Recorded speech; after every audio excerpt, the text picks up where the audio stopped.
What more can be said about the Beatles' music? Their influence, evolution, innovation, etc., etc., etc. But something that isn't talked about as much is the Beatles as a brand.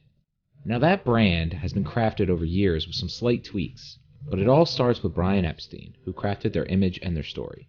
And since his passing, and the 50 years since, Apple Corps has been carrying on his legacy.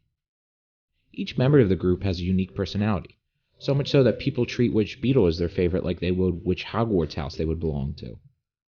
Of course, these are oversimplifications. All were living, breathing men with their own complex set of emotions, but as part of the brand, each member has characteristics that are linked to them. George was spiritual, John was revolutionary, Paul was the romantic, and Ringo was just looking to have a good time. But all four were those things and the characteristics attributed to the others.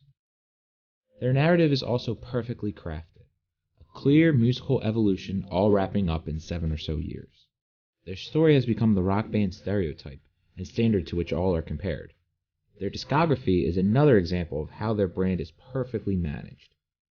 Please Please Me, With the Beatles, A Hard Day's Night, Beatles for Sale, Help, Rubber Soul, Revolver, Sgt. Pepper's Lonely Hearts Club Band, Magical Mystery Tour, The White Album, Yellow Submarine, Abbey Road, Let It Be, and Past Masters Volume 1 and 2.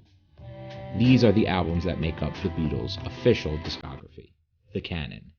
The decision to accept the American version of Magical Mystery Tour into the canon was a smart one, eliminating the need for songs unique to that release to be included on Past Masters. The canon is so concise, easy to follow, and it includes all releases from the band, with only a very few instances of overlap. And if you want more, there are the 3 anthology discs, which more or less function as officially sanctioned bootleg compilations. Other titles have popped up over time, mainly Let It Be, Make It, and the Yellow Submarine song track, but it's been hard for them to crack into this canon that's existed for almost 40 years. This super easy to follow discography makes it much easier for new fans to jump on board.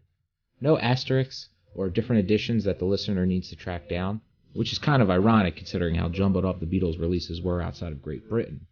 Now, more recently, with the trend of Super Deluxe Edition and the need for copyright extension releases, there have been Super Deluxe Editions, but the original canon still stands. The canon is also very approachable. It's not 30 years of albums with hit and misses. It's all killer, no filler. Even weaker albums have their hit #1 songs. Apple has also been very smart with compilations. Things like rock and roll music and a collection of Beatles oldies have been deleted in lieu of 1962 to 1966, the Red Album, and 1967 to 1970, the Blue Album.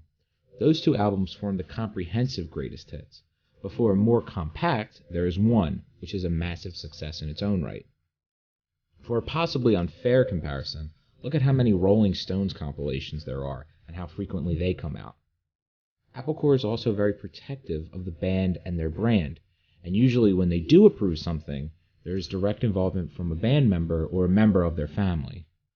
Beatles Rock Band stands head and shoulders over Green Day Rock Band and Guitar Hero Aerosmith, due to the attention of detail that was required in order to gain the license. Danny Harrison was heavily involved, and it is clear that this is not just a cheap cash grab on a popular trend. The group also oversaw the anthology documentary series, which gave them the ability to tell their own story in their own words. They sat on the majority of footage from the Get Back sessions for over 50 years before deciding the time was right and allowing Peter Jackson to edit together a series. Many documentaries on CD releases, liner notes, and other writings authorized by the band have helped craft and control the narrative by the band members themselves and their close associates. So for over 50 years, the Beatles have cultivated a clear, concise brand with a very high standard of quality. Even removing the amazing music they made from the equation, the brand's near perfect management, accessibility to new fans, and control over their narrative is a work of art in its own right.